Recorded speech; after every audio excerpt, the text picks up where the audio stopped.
en préparant l'interview, je vous ai demandé de nous présenter 3 objets Oui. qui vous étaient chers, importants. Alors, quels sont ces 3 objets? Voilà. Premier, c'est un peu spécial. Enfin, spécial. C'était un jour que la Meuse était asséchée, il devait draguer le fond, je ne sais pas quoi. On est allé se balader dans la Meuse à sec et j'avais ramassé des cailloux.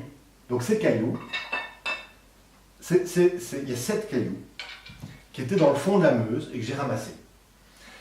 Et je les trouve beaux. Et alors, je les aime bien.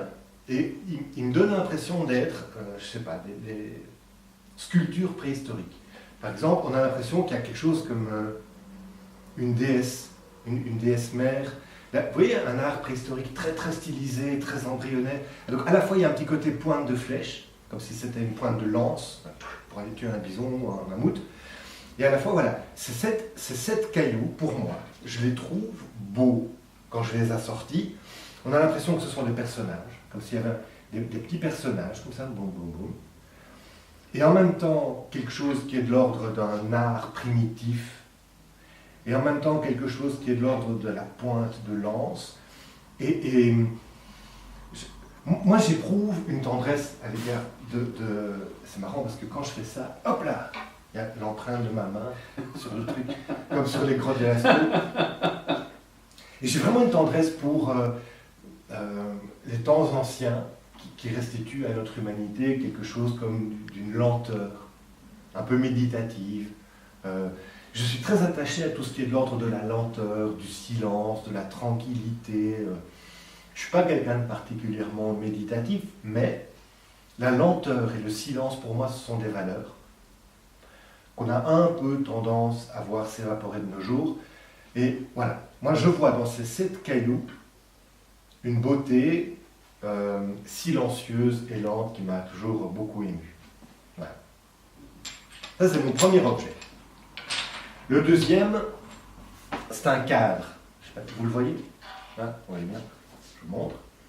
Et en fait, c'est une aquarelle, et c'est moi qui figure dessus. Donc, je suis modèle vivant, ce qu'on appelle modèle vivant. Donc, je pose pour des cours, des ateliers de peinture, de dessin, de sculpture, à l'occasion pour des choses de ce genre. Et c'est vraiment quelque chose pour moi qui a de la valeur.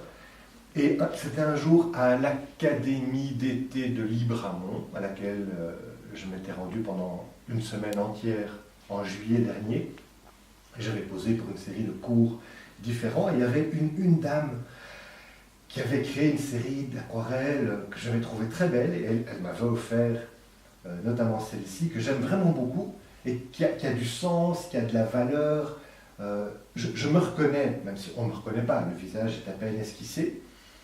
Mais voilà, ce qui rejoint ce que je vous disais par rapport à mon imaginaire masculin. On a un homme droit, un homme debout, un homme qui est campé, qui existe. Et moi, d'une part, je trouve qu'il y a une beauté formelle dans cette aquarelle, et une beauté d'autant plus touchante que c'est moi qui pose dessus. Et le troisième objet, c'est une statue de Saint Joseph. Et en fait, c'est parce que dans mon jardin, il y a environ 2 ans, j'ai construit une chapelle. Moi-même, sans faire de plan. Un peu comme je crée un roman. Il n'y a pas de préméditation.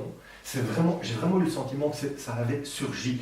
C'est un désir que je cultivais depuis pas mal d'années et qui un jour a pris corps. Voilà, un jour, fin du mois d'août, j'ai pris des sécateurs, j'ai défriché un bout de mon jardin, et puis j'ai pris une bêche et j'ai retourné le terrain, et puis je suis allé acheter du béton pour couler une chape, et puis je suis allé récupérer une série de pierres, des grosses pierres que je possédais, qui venaient du jardin lui-même, et des briques, et j'ai commencé à construire cette chapelle sans faire de plan, à la faire émerger, et puis j'ai fait une structure en bois pour faire et puis j'ai mis des ardoises et une petite structure faîtière en zinc en récupérant une vieille gouttière qui était dans la cabane de jardin. Et j'ai ici dans la rue un couple de voisins, des personnes un peu âgées mais d'une gentillesse extrême et dont je sais qu'ils sont fort pieux. Et j'avais envie de leur montrer ma chapelle. parce que je savais que ça les toucherait. Alors je suis allé les chercher dans la rue, je leur ai dit, tiens, Pierre et Yvette, j'ai quelque chose à vous montrer. Et je leur ai montré ma chapelle. Ah, ils étaient très touchés.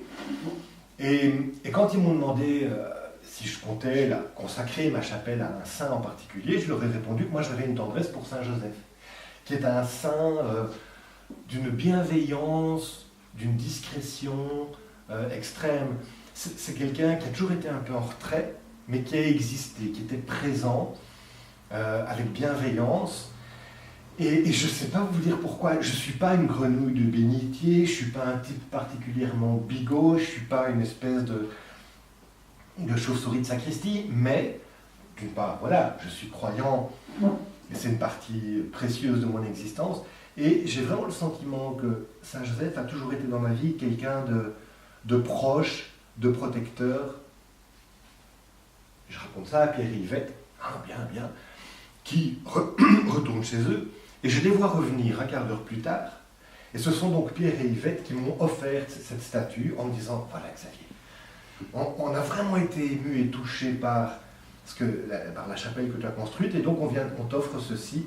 Et je trouvais d'une part le cadeau incroyablement touchant et généreux de leur part, d'autre part, je trouve que c'est vraiment un bel objet, et qui a pour moi une valeur